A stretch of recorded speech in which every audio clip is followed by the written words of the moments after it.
I start this class on GST, I would like to know कि आप लोगों को क्या मालूम है GST के बारे में, आप लोग क्या कुछ जानते हैं, या पहले तो बताइए आपके दिमाग में क्या क्वेश्चंस हैं, what you feel GST is about,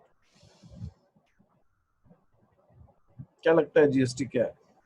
sir tax. Sir tax है। टैक्स है, ओके।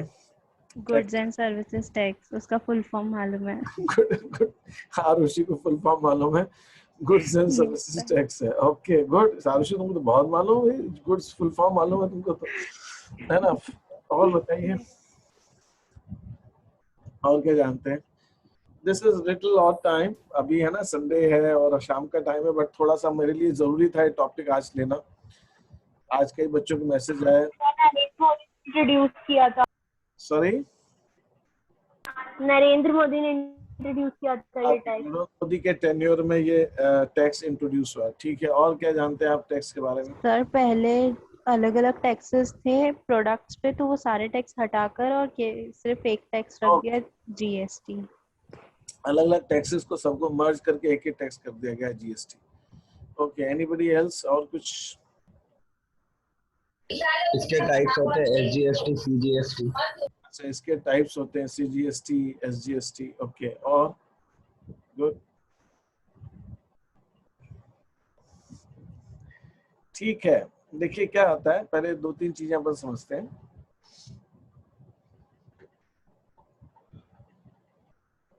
ये जो हमारा जीएसटी टैक्स है ना, जैसे बिल्कुल सही कहा, ये इसको गुड्स एंड सर्विसेज टैक्स कहते हैं। ये बात भी इसकी सही है कि पहले अलग अलग टैक्स होते थे, उन सबको मर्ज करके किया गया। पहले तो आपको बीइंग अ कॉमर्स स्टूडेंट एक चीज मैं आपको बताना चाहूंगा कि टैक्स हमारे दो तरह के होते हैं। मेनली जो टैक्सेस होते हैं दो तरह के होते हैं, एक होते हैं डायरेक्ट टैक्स और एक होता है इनडायरेक्ट टैक्स। ये आपको, ये बेसिकली वैसे तो इकोनॉमिक्स का पॉइंट है, लेकिन आपको ये मालूम होना चाहिए। ये होता क्या, डायरेक्ट टैक्स ये होता है कि अल्टीमेटली जो पर्सन पे करता है और उसी के ऊपर इसका बर्डन आता है। और इनडायरेक्ट टैक्स ऐसा होता है, पे कोई और करता है और बर्डन किसी और के पास जाता है, burden on somebody else, burden जो है उसका किसी और के पास जाता है। तो अब आप कहेंगे सर ऐसा कैसे हो रहा है, पे कुछ कर रहा है, बर्डन किसी और के पास जा रहा है। ये ऐसा इसलिए होता है, बर्डन ऑन समवन एल्स। मतलब मान लीजिए कि मैं कोई एक ऐसा टैक्स दे रहा हूं गवर्नमेंट को, और वो टैक्स मैं आपसे या किसी से रिकवर कर सकता हूं, तो उसको इनडायरेक्ट टैक्स कहेंगे।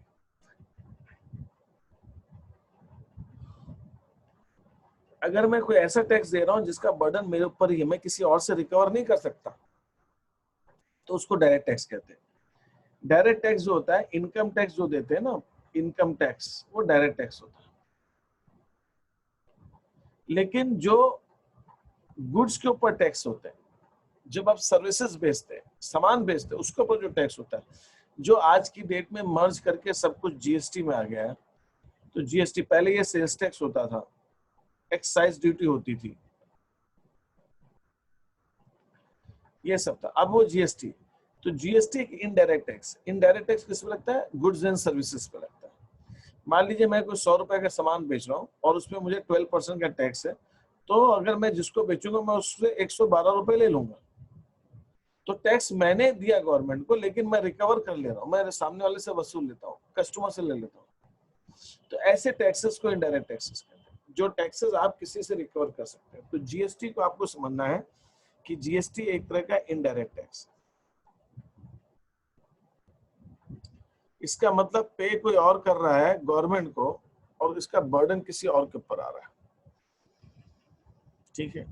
मैंने पे किया गवर्नमेंट को और मैंने अपने प्रोडक्ट में इसको जोड़ दिया, और मेरा प्रोडक्ट जो कस्टमर खरीद रहा है मैं उससे रिकवर कर ले रहा हूँ। That is called indirect tax. तो GST is a type of indirect tax, पहले तो ये समझना चाहिए। दूसरी बात इसमें इंपॉर्टेंट ये है कि जीएसटी एक तरह का वैल्यू एडेड टैक्स है, वैट, जिसको हम वैट कहते हैं ना। What is VAT? हम वैल्यू एडेड टैक्स से हमारा क्या मतलब होता है?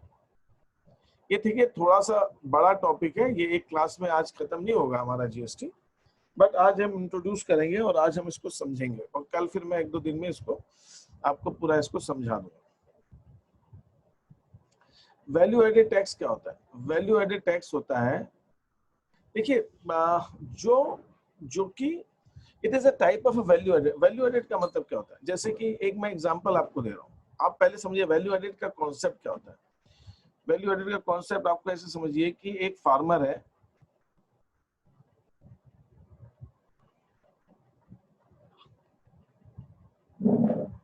वो वीट प्रोड्यूस करता है, उसने गेहूं उगाया और उसने गेहूं जो है मिलर को, मिलर माने आटा चक्की जो गेहूं पीसते हैं, मिलर को दे दिया, मिलर ने उसको फ्लोर बना दिया।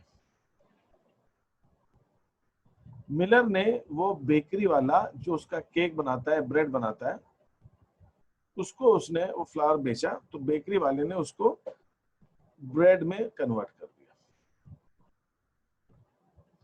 और बेकरी वाले ने ब्रेड जो है एक रिटेलर को बेची, एक शॉपकीपर को बेची, और रिटेलर ने वो ब्रेड जो है कस्टमर को बेच दी। अब थोड़ी देर के लिए समझिए कि जो वीट का प्रोडक्शन हुआ वो 500 रुपीज का वीट का प्रोडक्शन हुआ। वीट जो था 500 रुपीज का था। मिलर ने वो 500 का वीट खरीदा और मिलर ने जो फ्लोर बनाया उसका, वो उसने 750 का बनाया। बेकरी वाले ने आटा खरीदा, फ्लोर खरीदा 750 का, और उसने 1000 रुपीज की ब्रेड बनाई। और फिर वो बेकरी वाले ने ब्रेड जो है 1000 रुपीज की रिटेलर को बेची, और रिटेलर ने वो ब्रेड जो है 1200 रुपीज की कस्टमर को बेची। ऐसा एक सीक्वेंस मान लेते हैं। 500 रुपए के गेहूं से अल्टीमेटली 1200 रुपए की ब्रेड बनी। हर स्टेज में वैल्यू एडिशन हो रहा है। फार्मर ने 500 रुपए की चीज क्रिएट की, मिलर ने 250 रुपए उसके अंदर और जोड़ दिए, उसकी वैल्यू बढ़ा दी। बेकरी वाले ने फिर 250 रुपए उसमें और जोड़ के उसकी वैल्यू बढ़ा दी, और रिटेलर ने 200 रुपए जोड़ के और उसकी वैल्यू बढ़ा दी। और फिर वो टोटल जो ब्रेड है वो 1200 रुपीज की हो गई। ये बात आपको सबको, पहले तो ये वैल्यू एडिशन इसको कहते हैं। हम किसी से कोई चीज खरीद रहे हैं और हम उसकी कीमत में उसमें कुछ एडिशन करके उसकी और वैल्यू बढ़ा दे रहे हैं, तो that is called value addition. तो ये वैल्यू एडिशन का जो प्रोसेस है, पहले तो ये आपको सबको समझ में आना चाहिए। तो पहले तो मुझे आप ये बताइए कि ये बात सबको समझ में आई कि नहीं आई, या इसमें किसी को कंफ्यूजन है? Value addition yes sir. पहले वैल्यू समझिए वैल्यू एडिशन क्या होता है। ये बिना वैल्यू एडिशन के आप ये जीएसटी नहीं समझ पाएंगे। तो सबसे पहले आपको वैल्यू एडिशन समझना है कि वैल्यू एडिशन होता है। ओके, मैं एक एग्जांपल और देता हूँ वैल्यू एडिशन। अगेन देखिए, फार्मर से स्टार्ट करना आसान है क्योंकि वहां से सारी चीजें स्टार्ट हो गई। फार्मर है, फार्मर ने कॉटन ग्रो किया, रुई, कॉटन है ना, कपास, कपास कहते हैं इसको, कपास उगाया। और फार्मर ने कपास एक जिनिंग मिल को दिया। जिनिंग मिल क्या करते हैं, उसको थोड़ा बहुत साफ करते हैं, रुई निकाल, आप देखते हो ना कहीं सड़कों पे पड़ी रहती है, दिखती है, वो एक ऐसे कोन सा रहता है लंबा सा, उसके अंदर रुई निकल रही होती है। तो कपास ऐसी उगता है, वही रुई है, it is a cotton, basically वही कॉटन है। तो उस कॉटन को जिनिंग मिल वाले उसका जो कवर है वो निकाल के अंदर की रुई निकालते हैं, उसको फिर जिनिंग करके उसको थोड़ा साफ करते हैं, साफ करके उसको प्रेस करते हैं जिससे कि वो बड़ी बड़ी गठाने बन सके। तो जिनिंग वाले उस कॉटन को तैयार करते हैं, उसको भी कॉटन ही कहा जाएगा, जिन कॉटन कह दीजिए। फिर जिनिंग मिल वालों ने एक उसको स्पिनिंग वाले को बेचा, स्पिनिंग फैक्ट्री को बेचा। स्पिनिंग फैक्ट्री उस कॉटन का क्या करती है,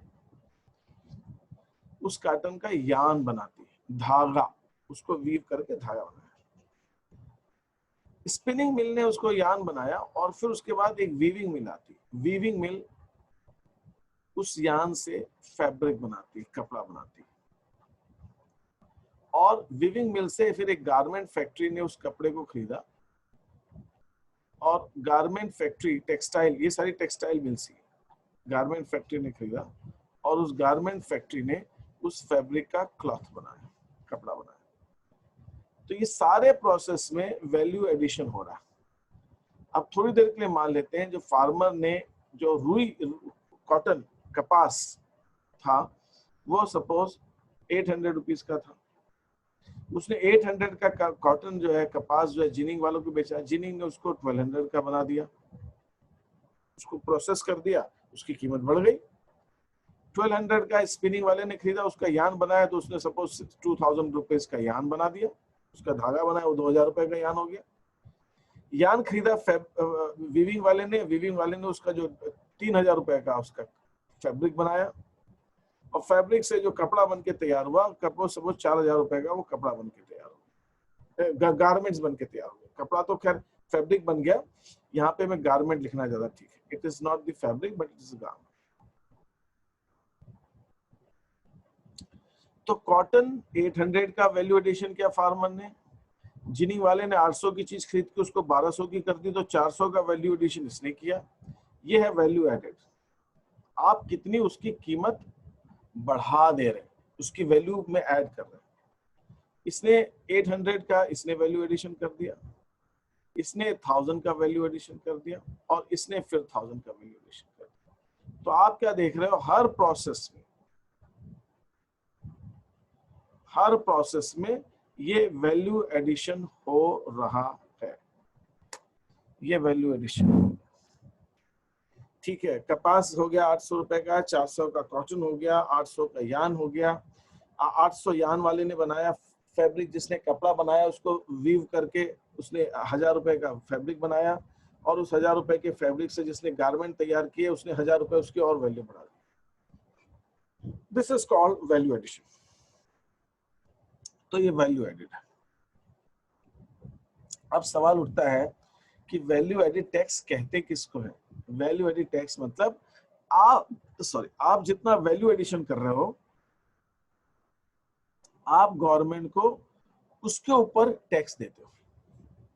अगर वैल्यू एडिड टैक्स 10% है तो फार्मर को 10% टैक्स गवर्नमेंट को देना है। किसका? 80 रुपए। वो अलग बात है, एग्रीकल्चर पे प्रोडक्ट पे टैक्स लगेगा कि नहीं लगेगा वो अलग बात है, लेकिन अगर है तो 80 रुपीज टैक्स फार्मर देगा, 40 रुपए टैक्स जिनिंग वाला देगा, 80 रुपीज टैक्स स्पिनिंग वाला देगा, 100 रुपीज टैक्स वीवर देगा, और 100 रुपीज टैक्स गारमेंट वाला देगा। आप जितना वैल्यू एडिशन कर रहे हो उतना उसके ऊपर आप टैक्स देते हो, पूरे के ऊपर आप टैक्स नहीं देते। टैक्स किसको देना है? स्पिनिंग वाली फैक्ट्री को देना है। तो स्पिनिंग वाली फैक्ट्री भले ही 2000 की चीज बना रही है, लेकिन उसने वैल्यू एडिशन कितने का किया? 800 का किया, तो उसको टैक्स 80 रुपए देना है, 800। वीविंग जिसने फैब्रिक बनाया उसने 3000 का चीज बनाई, लेकिन उसका वैल्यू एडिशन 1000 का है, तो 1000 पे 10% 100 रुपीज का वो टैक्स देगा।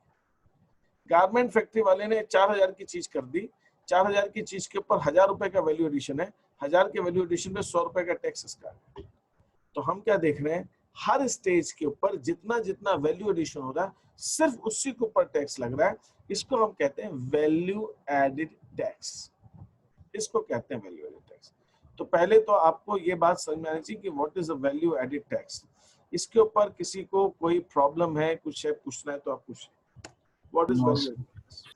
No sir. No sir. हर स्टेज तो एक बार और बता दीजिए। हर स्टेज पे वैल्यू एडिड हो रहा है। और मैं आपके सामने कोई मैं बुक एक ले लेता हूँ, suppose this is a book in front of, ठीक है, मेरे सामने कोई बुक पड़ी हुई है। इस बुक के ऊपर, ये बुक सबसे पहले कैसे स्टार्ट हुई होगी? पेपर होगा, पल्प, सिंपल पेपर। पेपर भी कहाँ से स्टार्ट हुआ होगा? पेपर किसी ने बनाया है, पेपर फैक्ट्री में बना है। पेपर फैक्ट्री में भी पेपर बनने के लिए उन्होंने कुछ वुड वगैरह कोई भी चीज ली होगी, तो पेपर फैक्ट्री ने वो वुड लिया है जो भी पल्प जैसे भी बनाया, उसके बाद उन्होंने पेपर बनाया।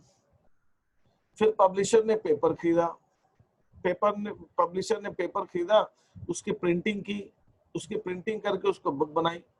तो आप क्या देख रहे हैं, जो एक वुड से स्टार्ट हुआ पल्प, पेपर पल्प, वो जाके आके आपके पास एक बुक की तरह आ गया।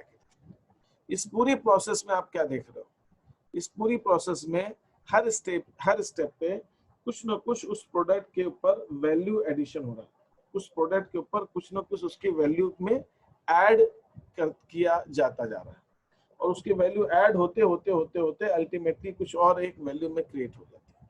This is called value addition. वो चीज शुरू में छोटी रहती है, फिर उसके ऊपर कुछ और वैल्यू बढ़ा, फिर उसके ऊपर कुछ और वैल्यू बढ़ी, फिर उसकी कुछ और वैल्यू बढ़ी, फिर और कुछ, तो वैल्यू एडिशन। हर प्रोड्यूसर, जो जितने लोग उसके अंदर इन्वॉल्व हैं, सब लोग उसके ऊपर कुछ ना कुछ ऐड करते जा रहे हैं, और जो लोग जितना जितना ऐड करते जा रहे हैं उसको हम कहते हैं वैल्यू एडिशन। और जो जितना ऐड कर रहा है वैल्यू, उस एडेड वैल्यू के ऊपर उसको टैक्स देना है। बस इतनी सी बात। मैं उस चेन के अंदर, उस पूरे चेन के अंदर मैं भी एक प्रोड्यूसर हूँ। मैं कुछ रॉ मटेरियल खरीदता हूँ, उसकी वैल्यू को ऐड करके और बढ़ा देता हूँ, आगे बेचता हूँ। तो मैं जितनी वैल्यू बढ़ा रहा हूँ उसके ऊपर मुझे टैक्स देना है। वो अलग बात है कि मैं सामने वाले से वसूल लूंगा, मैं जिसको बेचूंगा उससे ले लूंगा, लेकिन मेरी रिस्पॉन्सिबिलिटी गवर्नमेंट को उतने टैक्स देने की जितनी मैंने वैल्यू एडिट की। जितना, मैं एक और एग्जांपल देता हूँ। अब जैसे यही चीज है, मैं ब्रेड की मैंने बात की, इसी कहानी को और आगे ले सकते हैं। इस ब्रेड से, ब्रेड लिया किसी रेस्टोरेंट वाले ने, रेस्टोरेंट वाले ने उसकी कोई डिश बनाई और डिश बना के वो बेच रहा है। तो हर स्टेप पे उसकी वैल्यू एडिट होती जा रही है। तो पहली तो चीज ये समझनी है कि जो वैल्यू एडिट टैक्स है या वैल्यू एडिट का जो कॉन्सेप्ट है वो ये होता है कि हमने कोई भी एक चीज रॉ मटेरियल ली, उसके ऊपर हम वैल्यू ऐड करते जा रहे हैं। और वैल्यू एडिट टैक्स उसको कहते हैं कि जिसने जितनी वैल्यू ऐड की उसको सिर्फ उसके ऊपर टैक्स देना है। This is called value edit tax. Is that okay? Yes, sir. Yes, sir. अब आपको समझना है कि जीएसटी क्या भला है। GST is also a type of value added tax, और ये डेस्टिनेशन बेस्ड टैक्स है। डेस्टिनेशन बेस्ड टैक्स का मतलब ये होता है कि अल्टीमेटली उस प्रोडक्ट को जो यूज करेगा, आखिर में जाके जब वो पूरी बन जाएगी, पूरा बर्डन टैक्स का उसके ऊपर आएगा, उसको अल्टीमेटली टैक्स देना है। 100 रुपए की चीज 200 की हुई, 200 से 300 की हुई, 300 से 400 की हुई, 400 से 500 की हुई, 500 से 600 की, तो अल्टीमेटली जिसने खरीदी उसने 600 की खरीदी, और इस पूरे 600 पे जो वैल्यू एडिड टैक्स है वो अल्टीमेटली उसको देना है। हर पर्सन बीच में जो भी है वो सामने वाले से वो टैक्स रिकवर करते जाएगा। इस चीज को समझाने के लिए मैं आपको एक शीट दिखा रहा हूँ, which I'll be sending it to you. What is this value added tax?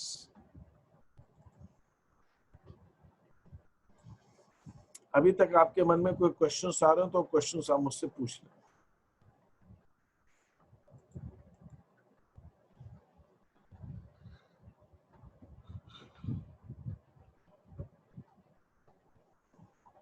अब पहली चीज से आपको समझना है जीएसटी के बारे में कि जीएसटी इंडिया में 1 जुलाई 2017 से इंप्लीमेंट हुआ है।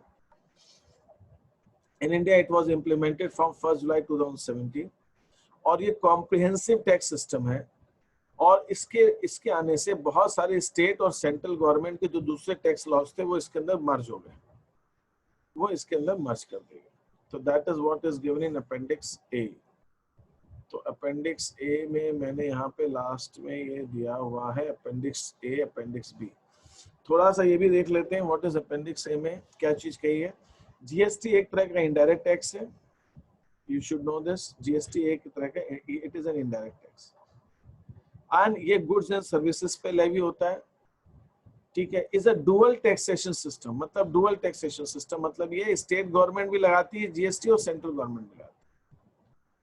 तो जो रेवेन्यू कलेक्ट होता है, जो जीएसटी टैक्स कलेक्ट होता है, वो सेंट्रल गवर्नमेंट और स्टेट गवर्नमेंट में डिस्ट्रीब्यूट होता है इक्वली।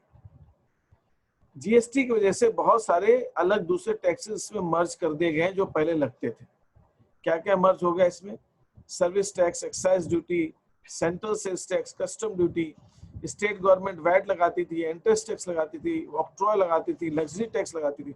ये सब मर्ज करके अब सिर्फ एक ही टैक्स बन गया है जिसका नाम है जीएसटी, ठीक है। That is GST. जीएसटी दूसरा is a destination based tax. Destination माने अल्टीमेटली ये उसको देना पड़ता है जो उस प्रोडक्ट को यूज करता है। It means that this tax is paid when the goods and services is consumed and not when it is purchased. जो अल्टीमेटली उस प्रोडक्ट को कंज्यूम करेगा, मतलब उस प्रोडक्ट को यूज करेगा, वो कौन होगा? कंज्यूमर होगा। मैंने कंप्यूटर खरीदा अपने पर्सनल यूज के लिए, बेचने के लिए नहीं खरीदा। बेचने के लिए खरीदूंगा तो मैं दूंगा टैक्स सामने वाले को खरीदते समय, और जब बेचूंगा तो उससे ले लूंगा वापस, तो मेरे को तो टैक्स मेरा वापस आ गया, मेरे को अल्टीमेटली बर्डन नहीं पड़ा। लेकिन जो यूज कर रहा है उसके ऊपर बर्डन आता है। Production of goods and services does not entitle for it for levy of taxes, लेकिन आपने अगर कोई गुड्स एंड सर्विसेज बनाए हैं, प्रोड्यूस किए, तो ऐसा नहीं कि आपके ऊपर टैक्स का बर्डन आएगा। लेकिन अगर आप परचेज कर रहे हो कंज्यूम करने के लिए, किसी प्रोडक्ट को यूज करने के लिए, तब आपके ऊपर जीएसटी का बर्डन आएगा। In case of inter state sale, अच्छा अब यहाँ पे ये मैं बात करूंगा IGST, this is a temporary account to keep the tax amount, ये ठीक है, ये इसकी हम बात जीएसटी आईजीएसटी की बाद में करूंगा, ठीक है। तो ये एक बातें आपको ध्यान में रखनी है यहाँ पे।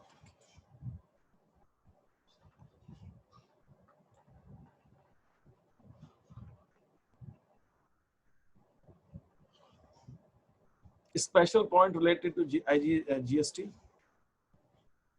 GST merges number of central state government के excise duty, sales tax, VAT, service tax, entertainment tax, इन सबको merge कर देता है। GST Act was passed in Parliament on 24th March 17 को ये Act पास हुआ और ये 1 जुलाई 17 से पूरे देश में लागू हो गया। The most special feature of this tax is it is a destination based tax, और ये जो पहले ओरिजिन बेस्ड टैक्स, ओरिजिन माने जहां चीज बन रही थी उनको देना पड़ता था, अब ये ओरिजिन बेस्ड टैक्स की जगह डेस्टिनेशन बेस्ड टैक्स हो गया। डेस्टिनेशन माने जहां पे प्रोड्यूस हो रहा है वो नहीं देगा, जो अल्टीमेटली यूज कर रहा है उसको ऊपर बर्डन आएगा। GST becomes the income of the government only when goods and services, GST तभी इनकम बनती है जब गुड्स एंड सर्विसेज कंज्यूम होती है। GST is a value added tax and it is levied on value addition, जो value addition है उसके ऊपर लगता है, और ये हर स्टेज पे लगता है, प्रोडक्शन और डिस्ट्रीब्यूशन, हर प्रोडक्शन डिस्ट्रीब्यूशन पे लगता है। आपने प्रोड्यूस किया, फिर आगे किसी को बेचा, फिर आगे किसी को बेचा, फिर अल्टीमेटली, ठीक है। जीएसटी जो है हर तरह के गुड्स एंड सर्विसेज पे लगता है, हर तरह की गुड्स एंड सर्विसेज में, एक्सेप्ट उन पे नहीं लगेगा जो जीएसटी से एग्जेम्प्ट है, ठीक है। और या फिर जिसके अंदर रिवर्सल है, आप जीएसटी अगर जोड़ भी देते हो तो गवर्नमेंट आपको छूट देती है और जीएसटी वापस आप ले सकते हो गवर्नमेंट से, उसको कहते हैं जीएसटी रिवर्सल। मान ले एक बार आपने जीएसटी जोड़ा और जीएसटी आपने कस्टमर से ले लिया, ठीक है, लेकिन वो आपको वापस मिल जाता है GST, you are not ultimately paying for it, वो सिर्फ सिस्टम का।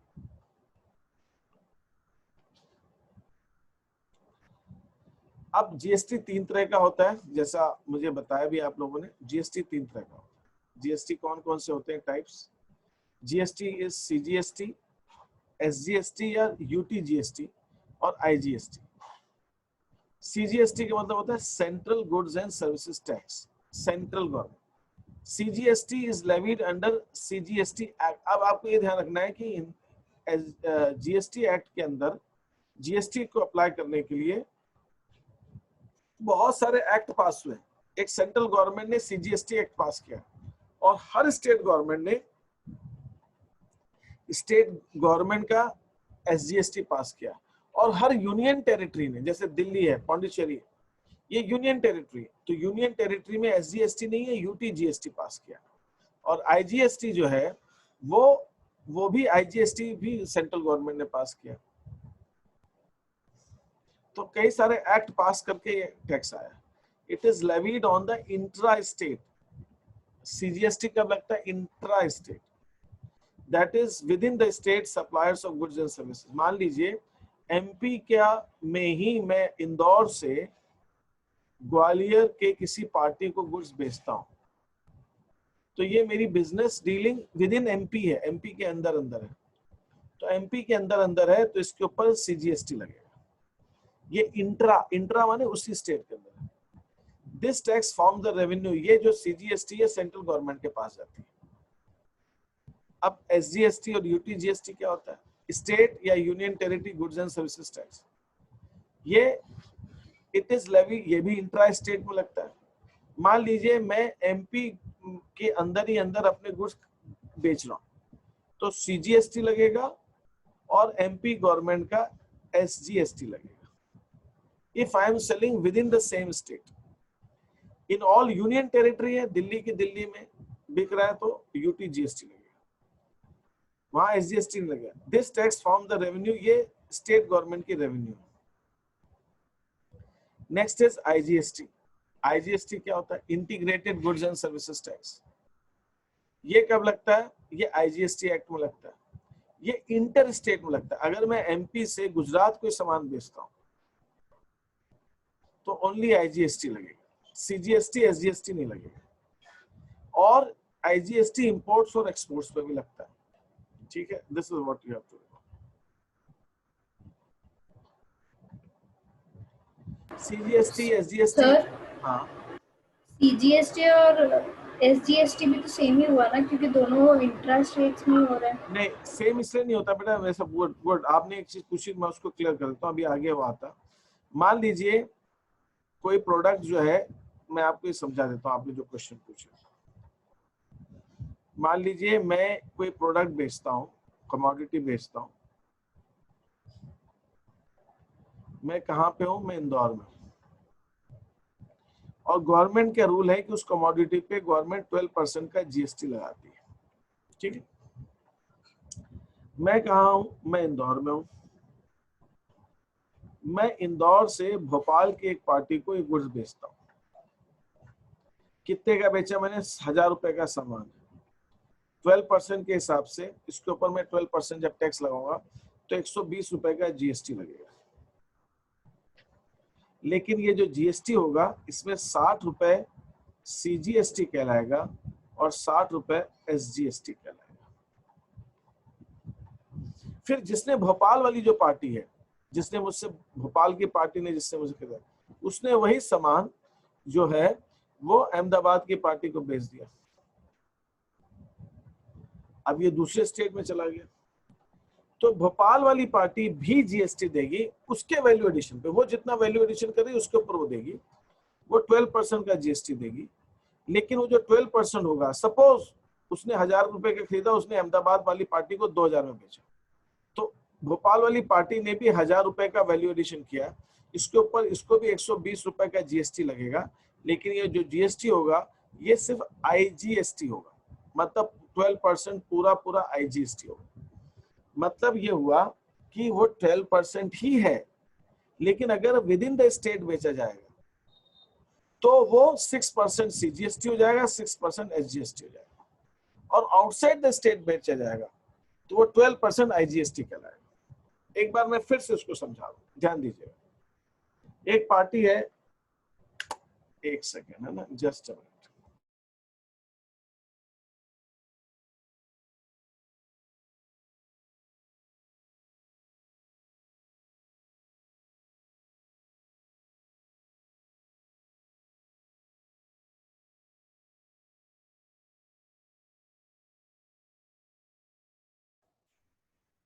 So what I was trying to simply say is, मैं आपको इसी चीज को दोबारा एक बार समझाना चाहता हूँ।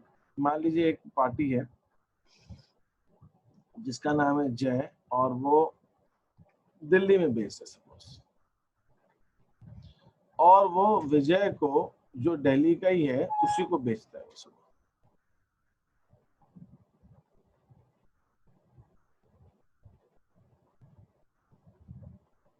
जो विजय है वो भी दिल्ली का है, उसको बेच रहा है। सपोज जय ओरिजिनल प्रोड्यूसर है, उसने किसी से नहीं खरीदा, उसने कोई चीज बनाई है, ऐसा ऐसा होता नहीं है, लेकिन अपने एग्जांपल के उसने 1000 रुपए की चीज जो है विजय को बेची।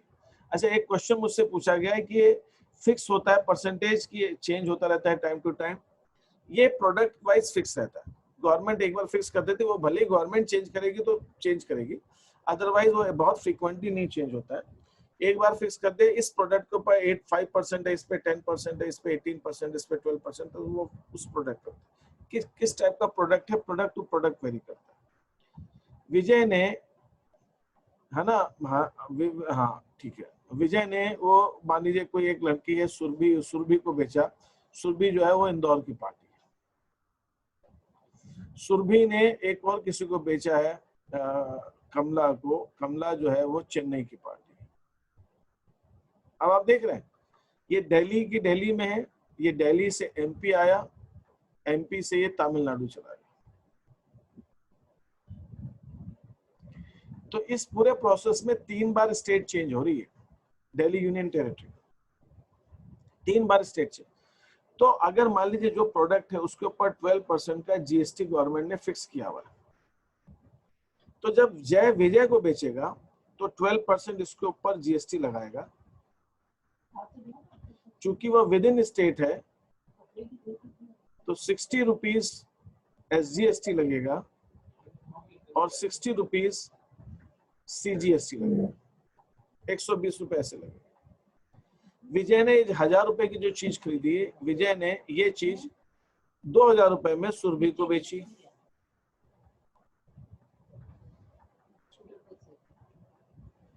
₹2000 को सुरभि को बेची। तो विजय, अब ये विजय दिल्ली का है और इंदौर वाले को बेच रहे हैं और 12% ये भी GST लगाएगा। विजय भी 12% का GST लगाएगा। उसने जो वैल्यू एडिशन किया, उसने 1000 की खरीदा 2000 में बेचा, तो 1000 रुपए का वैल्यू एडिशन उसका भी है, तो वो भी लगाएगा। वो 120 रुपए का IGST लगाएगा, IGST लगाएगा, 120 रुपए का IGST लगाएगा। फिर वो इंदौर वाले ने, सुरभि ने, ये 3000 में कमला को बेचा चेन्नई वाले को, तो सुरभि ने भी 1000 रुपए का वैल्यू एडिशन किया, तो 1000 रुपए पे वो भी 12% का GST लगाएंगे, जो 120 रुपए हो जाएगा। लेकिन ये MP से चेन्नई जा रहा है तो ये भी 120 रुपए का IGST लगाएंगे। तो अगर, अच्छा यहाँ पे दिल्ली है ना, तो दिल्ली टू दिल्ली ये CGST नहीं है, ये यूनियन टेरिटरी UTGST है, UTGST, यूनियन टेरिटरी। तो अगर वो product with in the territory, union territory के यूनियन टेरिटरी में बिक रहा है, उसी यूनियन टेरिटरी के, तो या उसी स्टेट में, तो CGST और यूनियन टेरिटरी GST लगेगा। दिल्ली से MP में, इंदौर में, एक स्टेट से दूसरे स्टेट में जा रहा है तो IGST लगेगा। फिर इस स्टेट से दूसरे स्टेट में जा रहा है, फिर IGST लगेगा। तो this is how GST is levied. और हर पर्सन अपनी वैल्यू एडिशन पे दे रहा है। जय ने 1000 का वैल्यू एडिशन किया तो जय 1000 पे देगा। विजय ने 1000 की चीज 2000 की कर दी, विजय ने भी 1000 रुपए का वैल्यू एडिशन किया, विजय भी 1000 पे देगा। सुरभि ने भी 2000 की चीज खरीद के 3000 में बेची, तो सुरभि ने भी 1000 का वैल्यू एडिशन किया तो वो भी 1000 पे देगा। तो everybody is adding the value to the extent of 1000, तो उसके ऊपर उस हिसाब से लगेगा। यहाँ पर किसी को कोई प्रॉब्लम आ रही है, डाउट आ रहा है, कंफ्यूजन आ रहा है तो पूछिए मेरे से।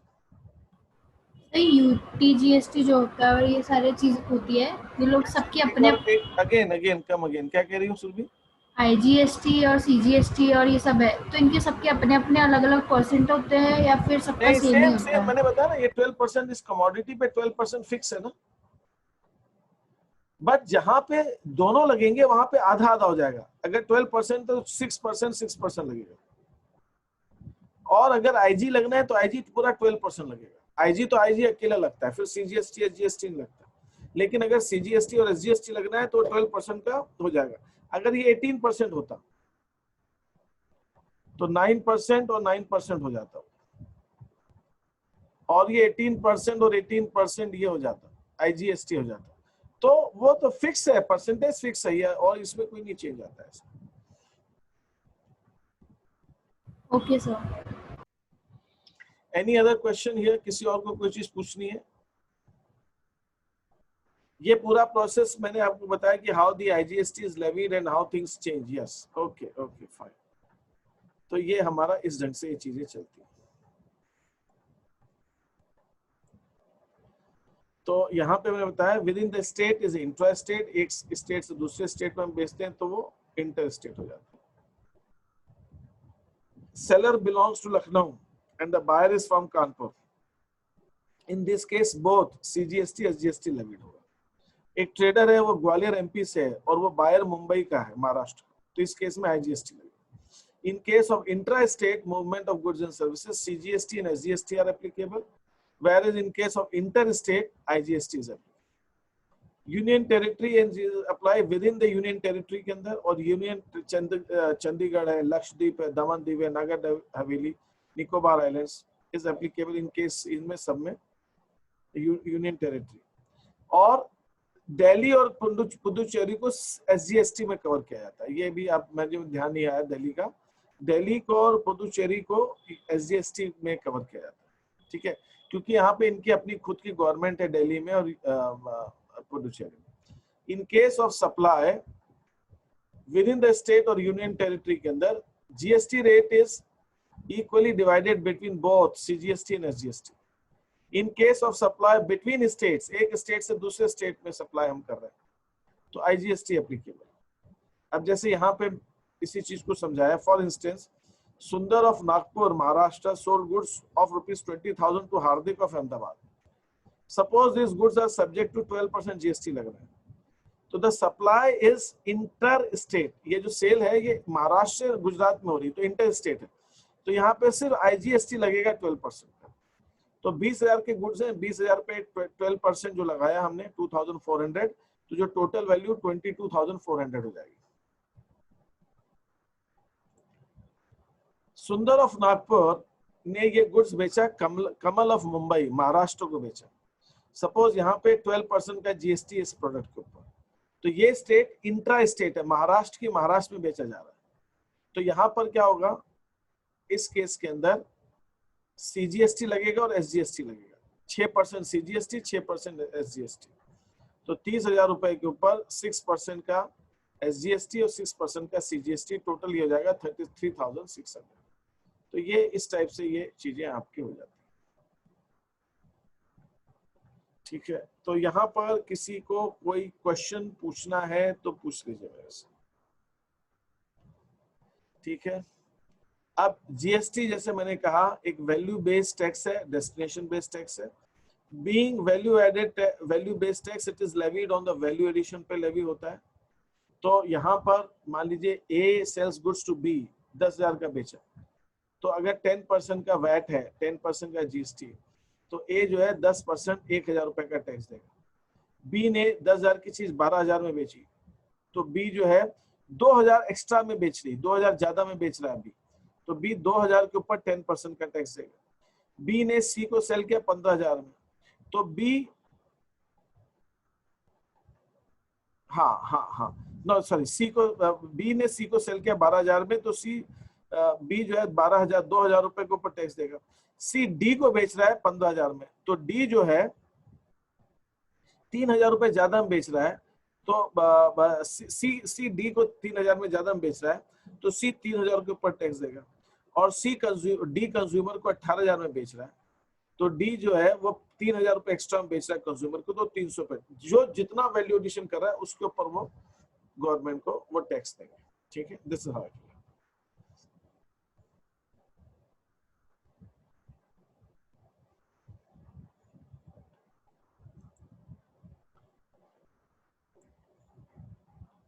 GST फर्स्ट पेड बाय, एक ट्रेडर पे करता है। GST की साइकिल यहाँ पे एक्सप्लेन की गई है, ये पूरी साइकिल एक्सप्लेन की है। अब यहाँ से मुझे जनरल एंट्रीज करानी, जनरल एंट्रीज मैं अब आपको कल कराऊंगा। आज मैंने सिर्फ और सिर्फ आपको बेसिक सी चीजें बताई हैं GST के बारे में। तो ये जो शीट मैं आपको भेज रहा हूँ till page number 6, page number 6 तक आपको सबको ये पढ़ लेना है। तो उसके बाद मैं आपको जनरल एंट्रीज की गुड्स की बताऊंगा, कल जो मैं क्लास लूंगा उसके अंदर मैं इसको आगे कंटिन्यू करूंगा सबके लिए। ठीक है, यहाँ पर जो कुछ मैंने अभी तक बताया है इसके ऊपर किसी को कोई डाउट है, कोई कंफ्यूजन हो तो ना पूछिए। सिंपल से चल रहा हूँ, इस चीज को समझ के चलिए और आपको इसकी एंट्रीज आनी चाहिए, that is very very important. ठीक है, और कोई क्वेश्चन है किसी का यहाँ पे पूछना चाह रहा है कोई? No sir. ठीक है, दैट इज फाइन देन। तो आप लोग पेज 6 तक, इसके बीच में कुछ ऑब्जेक्टिव टाइप क्वेश्चंस भी थे, आपने देखा होगा। मुझको चाहिए वो क्वेश्चंस। आप ये जो है ये देखिए दिया, सॉल्यूशन भी दे दिए इसके अंदर मैंने। तो ये 7 क्वेश्चन है, इनको आप पढ़ लेंगे और इनको आप ट्राई करेंगे and you should be able to solve them. आप इसको समझ लीजिएगा, जितना अच्छे से आप समझ लेंगे आप उतना आगे समझ पाएंगे। मैंने बहुत बड़ा ज्यादा होमवर्क नहीं दिया है, सिर्फ 5-6 पेजेस हैं, वो भी बहुत बड़े बड़े लिखे। तो that is well and good. तो आपको ये चीजें समझ में आ जाएंगी। तो आप कम से कम पेज नंबर 6 तक इसको पूरा कवर कर लीजिए। Any doubt, any questions, then you can ask me, otherwise we'll end the class right now.